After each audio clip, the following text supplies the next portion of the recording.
দেখো আজকে তোমাদের হাইড্রোজেন চ্যাপ্টার পড়ানো শুরু করব। এই চ্যাপ্টার নোট বানিয়েছি আমি সেই নোট থেকেই আমি তোমাদের অ্যান্সারগুলো বুঝিয়ে দিচ্ছি। তোমরা জেরক্স করে নেবে এবং অ্যান্সারগুলো বুঝে নাও। প্রথম কোশ্চেন হচ্ছে, হাইড্রোলিথ কাকে বলে? হাইড্রোলিথ কাকে বলে? ক্যালসিয়াম হাইড্রাইডকে বলা হয় হাইড্রোলিথ। এই ক্যালসিয়াম হাইড্রাইডের সংকেত হয় CaH2। এখানে ক্যালসিয়ামের জড়িত 2 আর হাইড্রোজেনের জড়িত 1, তাই সংকেত হয়েছে CaH2। এটা আমরা কেন পড়ব না, ক্যালসিয়াম হাইড্রাইডে যদি তড়িৎ বিশ্লেষণ করি অথবা যদি জলের সঙ্গে বিক্রিয়া করাই তাহলে হাইড্রোজেন গ্যাস তৈরি হয়। মূলত জলের সঙ্গে বিক্রিয়াটা তোমরা পড়বে। ক্যালসিয়াম হাইড্রাইডের সাথে জলের বিক্রিয়ায় ক্যালসিয়াম হাইড্রক্সাইড ও হাইড্রোজেন গ্যাস পাওয়া যায়। এটা তোমাদের মুখস্থ করতে হবে সমীকরণটা। এরপর আসবো আমরা দ্বিতীয় হচ্ছে, বস পদ্ধতিতে কীভাবে হাইড্রোজেন গ্যাস তৈরি করা হয়। দ্বিতীয় প্রশ্ন এটা। বস পদ্ধতিতে প্রথমে দেখো ওয়াটার গ্যাস তৈরি করা হয়। সেটা কি? কোক মানে কার্বন, এস মানে সলিড মানে কঠিন অবস্থায়, কঠিন কোকের সাথে স্টিমের বিক্রিয়ায়, স্টিম মানে জি মানে গ্যাসীয়, কোকের সাথে স্টিমের বিক্রিয়ায় 1000 ডিগ্রি সেন্টিগ্রেড তাপমাত্রায় কার্বন মনোক্সাইড আর হাইড্রোজেনের মিশ্রণ পাওয়া যায়। মানে এই গ্যাস দুটোর আয়তন 1:1 আছে, কারণ আমরা জানি কোনো গ্যাসের সংকেতের আগের সংখ্যাগুলোই তাদের আয়তন প্রকাশ করে। এই কার্বন মনোক্সাইড আর হাইড্রোজেনের এই যে সম আয়তন, এই মিশ্রণটাকে বলা হয় ওয়াটার গ্যাস। অর্থাৎ কোকের সাথে স্টিমের বিক্রিয়ায় ওয়াটার গ্যাস তৈরি হলো। দ্বিতীয় দেখো, হাইড্রোকার্বন, যাদের সংকেত কী হয় CnH2n+2। এই হাইড্রোকার্বন তোমাদের ক্লাস 10-এ ছিল অ্যালকেন, অ্যালকিন, অ্যালকাইন। এগুলো অ্যালকেন গোত্রের হাইড্রোকার্বন। আবার 11-এও পড়বে জৈব রসায়নে। সংকেতটা আপাতত মুখস্থ রাখো, CnH2n+2 হলো হাইড্রোকার্বন। এর সাথে স্টিমের বিক্রিয়ায় নিকেল অনুঘটক উপস্থিতিতে 1000 ডিগ্রি সেন্টিগ্রেড তাপমাত্রায় এখানেও হাইড্রোজেন এবং CO উৎপন্ন হয়, তবে এখানে সম আয়তন উৎপন্ন হয় না। ব্যালেন্স করলে 2n+1 আসে আর এখানে NCO আসে, অর্থাৎ 2n+1টা হাইড্রোজেন হয় আর nটা CO হয়। আমরা যদি ভ্যালু পুট করি, এখানে n এর জায়গায় 3 পুট করি, তাহলে C3 হবে। H কত হবে? H হবে দেখো 3 পুট করে 3 2 6 আর 2 যোগ করে 8 হয়, অর্থাৎ C3H8। এই জৈব যৌগটাকে প্রোপেন বলে। অর্থাৎ এই সাধারণ সংকেত দিয়ে n এর মান 3 পুট করে এই সংকেতটা পেলাম C3H8। এর সাথে স্টিমের বিক্রিয়ায় কার্বন মনোক্সাইড আর হাইড্রোজেনের অনুপাত পাওয়া যায়। সেখানে কিন্তু অনুপাতটা 1:3 নেই, দেখো 3:7 এসছে, অর্থাৎ সম আয়তনে নেই। যদি কার্বন মনোক্সাইড ও হাইড্রোজেনের অনুপাত সমান অনুপাতে না থাকে তখন সেই গ্যাসটাকে বলা হয় সিন গ্যাস। অর্থাৎ প্রথম ক্ষেত্রে কোকের সাথে স্টিমের বিক্রিয়ায় সম আয়তনে দুটো গ্যাস পেয়েছিলাম, CO আর H2। দ্বিতীয় ক্ষেত্রে হাইড্রোকার্বনের সাথে স্টিমের বিক্রিয়ায় ভিন্ন আয়তনের কার্বন মনোক্সাইড আর হাইড্রোজেন পেলাম। এই মিশ্রণটাকে বলে সিন গ্যাস। অর্থাৎ প্রথম ধাপে হয় ওয়াটার গ্যাস নয় সিন গ্যাস তৈরি করে নিতে হয়। এবার দ্বিতীয় ধাপে কী করতে হয় দেখো, ওয়াটার গ্যাসের সঙ্গে স্টিমের আবার বিক্রিয়া করতে হয়। এখানে অনুঘটক লাগে ferric oxide Fe2O3, chromium oxide Cr2O3। এই দুটো অনুঘটকের উপস্থিতিতে 400 ডিগ্রি সেন্টিগ্রেড তাপমাত্রায় বিক্রিয়া করালে ওয়াটার গ্যাসের সাথে স্টিমের বিক্রিয়া হয়, নিয়ে কার্বন ডাইঅক্সাইড আর হাইড্রোজেন তৈরি হয়। কার্বন ডাইঅক্সাইড আর হাইড্রোজেন তৈরি হয়। উৎপন্ন গ্যাস মিশ্রণকে উচ্চ চাপের জলের মধ্যে পাঠাতে হয়।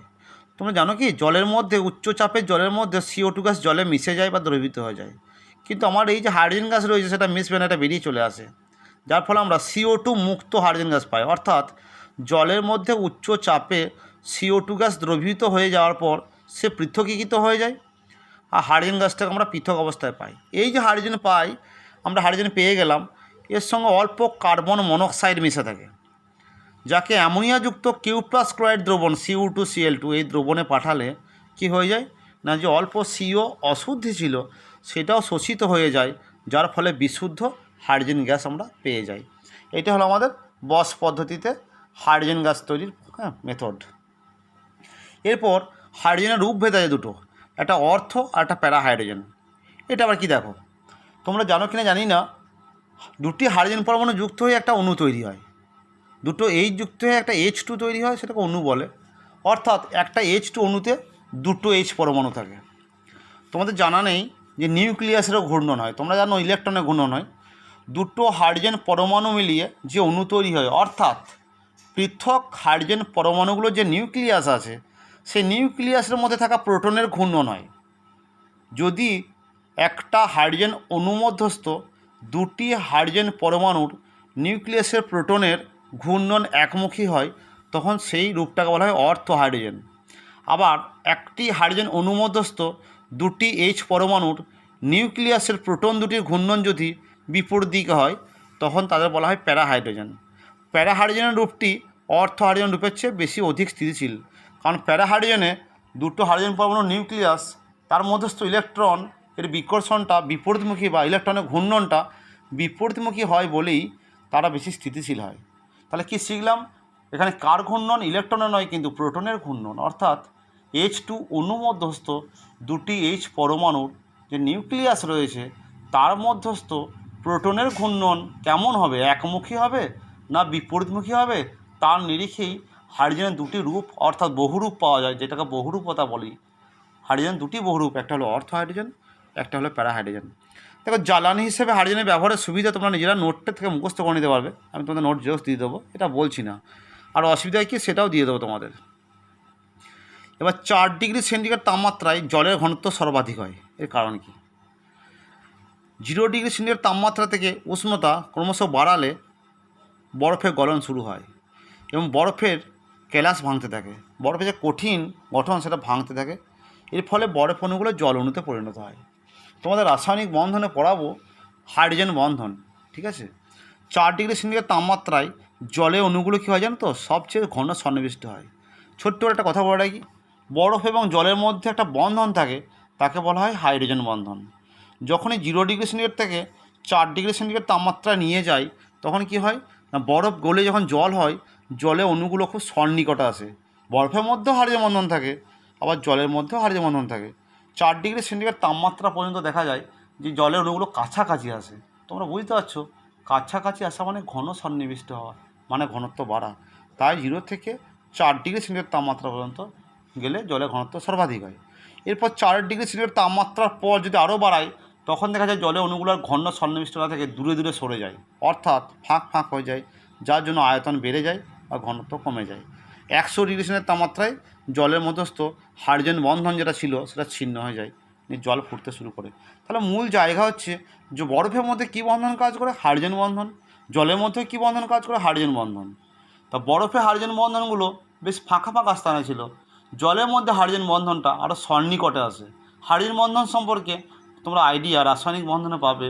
এখন একটু এটুকু মনে রাখো, বরফ এবং জল উভয়ের মধ্যেই হাইড্রোজেন বন্ধন হয়, তবে জলের ক্ষেত্রে হাইড্রোজেন বন্ধনটা 4 ডিগ্রি সেন্টিগ্রেড তাপমাত্রা পর্যন্ত কী হয়, হাইড্রোজেন বন্ধন হলে আর অণুগুলো কাছাকাছি আসে, তার জন্য কী হয়, জলের ঘনত্বটা আস্তে আস্তে কী হয়ে যায়, বেড়ে যায়। 4-এর পর গেলে কিন্তু আবার হাইড্রোজেন বন্ধন আস্তে আস্তে হাইড্রোজেন বন্ধনের দূরত্ব বাড়তে থাকে, তাই কী হয়, ঘনত্ব কমতে থাকে। জল দেখো জারক রূপে ক্রিয়া করে, দুটো বিক্রিয়া দিয়েছি, তোমরা এই বিক্রিয়াটাই করবে।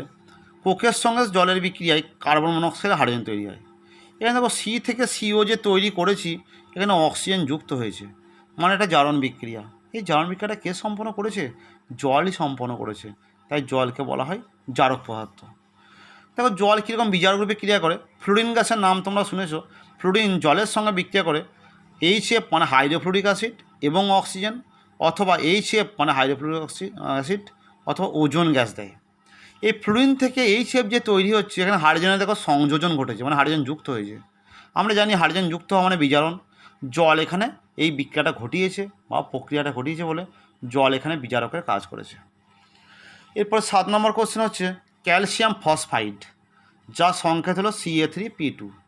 এই ক্যালসিয়াম ফসফাইডের সাথে জলের বিক্রিয়ায় ফসফিন গ্যাস তৈরি হয় PH3, আর ক্যালসিয়াম হাইড্রোক্সাইড তৈরি হয়, এটা মুখস্থ রাখতে হবে। ক্যালসিয়াম কার্বাইড সংকেত হলো CaC2, এর সাথে জলের বিক্রিয়ায় ক্যালসিয়াম হাইড্রোক্সাইড তৈরি হয় আর তৈরি হয় অ্যাসিটিলিন গ্যাস সংকেত হলো C2H2।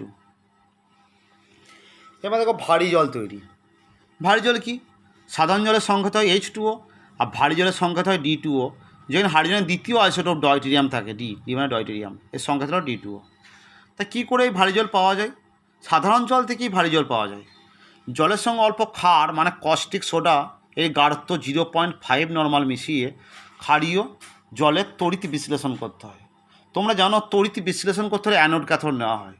জলের তড়িৎ বিশ্লেষণ করতে হলে অ্যানোড রূপে নিকেল পাত নেওয়া হয়, আর ক্যাথোড রূপে স্টিল নির্মিত কোষ বা পাত নেওয়া হয়। জলের তড়িৎ বিশ্লেষণ করার সময় H2O ভেঙে H+ আয়ন দেয়, আর D2O ভেঙে D+ আয়ন দেয়। H+ এবং D+ এই দুটো ক্যাটায়ন। তোমরা জানো কি না জানি না, জেনে নাও H+ এবং D+ এই আয়ন দুটো ক্যাথোডের দিকে জড়াবে, কারণ ক্যাথোড পাথটা নেগেটিভ হয়। আর জল ভেঙে যে H+ হয়েছে, আর জলের মধ্যস্থ থাকা যে D2O ছিল সে ভেঙে যে D+ হয়েছে, অর্থাৎ দুটোই প্লাস চার্জযুক্ত আয়ন বলে তার ক্যাথোডের দিকে যায়, ক্যাথোড ঋণাত্মক তড়িৎদ্বার। তো ক্যাথোডে গিয়ে কী হয়, এবার এইখানটা তোমাদের মনে রাখতে হবে, H+ আয়নের আধান বা বিভব D+ আয়ন অপেক্ষা কম, মানে কি H+ আয়নকে তড়িৎদ্বারে জমা করতে D+ আয়ন অপেক্ষা কম তড়িৎ লাগে, বা H+ আয়নের সচলতা বা গতিশীলতা বেশি হয়, মানে বেশি আগিয়ে ক্যাথোডে গিয়ে পৌঁছায়। দুটো আয়নের মধ্যে যে আয়নের জমা করার জন্য তড়িৎ শক্তি অর্থাৎ আধান বিভব কম লাগবে এবং যার সচলতা বেশি, যে সহজেই ক্যাথোডে পৌঁছাবে সেই জমা হবে, যে কারণে H+ আয়ন ক্যাথোডে গিয়ে জমা হয় হাইড্রোজেন গ্যাস রূপে। তার মানে কে জমা হতে পারলো না? D+ আয়ন জমা হতে পারলো না, মানে যে ভোল্টামিটারের তড়িৎ বিশ্লেষণ করেছি সেখানে D+টা D2O রূপেই রয়ে গেল। এভাবে জলের তড়িৎ বিশ্লেষণ করতে করতে দেখা যায় H2Oটা পুরো ভেঙে গিয়ে ক্যাথোড এবং অ্যানোড দিয়ে বেরিয়ে যায়, ক্যাথোড দিয়ে হাইড্রোজেন গ্যাস এবং অ্যানোড দিয়ে অক্সিজেন গ্যাস বেরিয়ে যায়, কিন্তু D2Oটার তড়িৎ বিশ্লেষণ হয় না, পাত্রেই থেকে যায়। এইভাবে 29,000 লিটার জলের তড়িৎ বিশ্লেষণ করলে মাত্র আমরা 1 লিটার কী পাই? D2O পাই। এত কঠিন ব্যাপার। আরেকবার শোনো, তার ভারী জল তৈরি কী বললাম? 29,000 লিটার সাধারণ জল নিয়ে তড়িৎ বিশ্লেষণ করলে মাত্র 1 লিটার ভারী জল পাই। জল নিয়ে তড়িৎ বিশ্লেষণ করার সময় পাতগুলো সব বলেছি, বা তড়িৎদ্বারগুলো। জল একটা মৃদু তড়িৎ বিশ্লেষ্য পদার্থ বলে এর সঙ্গে অল্প ক্ষার মিশিয়ে দিতে হয় NaOH, তবেই সে তড়িৎ বিশ্লেষ্য হয় বা তড়িৎ বিশ্লেষণ হয়। এখন H2O ভেঙে H+ আয়ন দেয়, D2O ভেঙে D+ আয়ন দেয়। H+ এবং D+ আয়নের মধ্যে H+ আয়নের নিবৃত্তি বিভব কম, অর্থাৎ H+ আয়নকে জমা করতে তড়িৎ কম লাগে। তাছাড়া H+ আয়নের সচলতা বেশি, ক্যাথোডে আগে গিয়ে পৌঁছায়, যে জন্য ক্যাথোডে হাইড্রোজেন গ্যাস জমা হয়, H+ আয়নটা হাইড্রোজেন গ্যাস রূপে জমা হয়, কিন্তু D+ আয়ন ক্যাথোডে স্থান করতে পারে না বলে তড়িৎ বিশ্লেষণ পাত্র বা ভোল্টমিটারে D+টা D2O রূপে থেকে যায়। এভাবে জলের বারবার তড়িৎ বিশ্লেষণ করলে জলটা ক্যাথোডে হাইড্রোজেন গ্যাস রূপে আর অ্যানোডে অক্সিজেন রূপে বেরিয়ে যায়, অর্থাৎ H2Oটা ভেঙে গিয়ে বেরিয়ে যায়, যার জন্য D2O এর গাঢ়ত্ব বাড়তে থাকে এবং শেষ পর্যন্ত আমরা D2Oটাকে খুব অল্প পরিমাণে পেয়ে যাই। এবার জলের ক্ষরতার কারণ কি? দেখো, জলের মধ্যে ক্যালসিয়াম, ম্যাগনেসিয়াম ও আয়রন এই 3 রকম ধাতুর 3 রকম লবণ থাকে, ক্লোরাইড লবণ, সালফেট লবণ আর বাইকার্বনেট লবণ। এই লবণগুলো থাকার জন্যই জল ক্ষর হয়। এর মধ্যে ভাগ আছে, যে সমস্ত জলের মধ্যে বাইকার্বনেট লবণ থাকে, মানে MgHCO3 CaHCO3 FeHCO3 এই বাইকার্বনেট লবণগুলো থাকবে, সেই জলটা অস্থায়ী ক্ষরতা হবে, মানে সেই ক্ষরতাকে সহজে দূর করা যাবে। আবার যদি জলের মধ্যে ক্লোরাইড বা সালফেট লবণ থাকে, যেমন magnesium chloride, calcium chloride, iron chloride বা magnesium sulphate MgSO4, calcium sulphate CaSO4, এইগুলো থাকলে, অর্থাৎ ক্লোরাইড এবং সালফেট লবণ থাকলে জলে ক্ষরতা সহজে দূর হয় না, সেই ক্ষরতাকে বলা হয় স্থায়ী ক্ষরতা। তবে এখানে লেখা আছে 10 নম্বর কোশ্চেনটাতে, অস্থায়ী ক্ষরতা, স্থায়ী ক্ষরতা বলতে কী বোঝো? তাহলে কী লিখবো আমরা? জলের মধ্যে যদি বাইকার্বনেট লবণ থাকে তাহলে সেই ক্ষরতাকে সহজে দূর করা যায় না বলে সেই ক্ষরতাকে বলা হয়, দূর করা যায় বলে সেই ক্ষরতাকে বলা হয় অস্থায়ী ক্ষরতা। সেই ক্ষেত্রে জলকে সামান্য ফুটিয়ে নিলেই বা স্ফুটন করলেই সেই ক্ষরতা দূর করা যায়। আর স্থায়ী ক্ষরতা কি? জলের মধ্যে কেবল ক্লোরাইড বা সালফেট লবণ থাকলে সেই ক্ষরতা সহজে দূর করা যায় না বলে সেই ক্ষরতাকে বলা হয় স্থায়ী ক্ষরতা। আমি আজকে 10টা দিয়ে শুরু করলাম, আবার তোমাদের পরের দিন পাঠাবো, ঠিক আছে? আমি ছবি পাঠিয়ে দিচ্ছি এবং রেকর্ডিংও পাঠিয়ে দিচ্ছি, তোমরা আস্তে আস্তে পড়ে নেবে।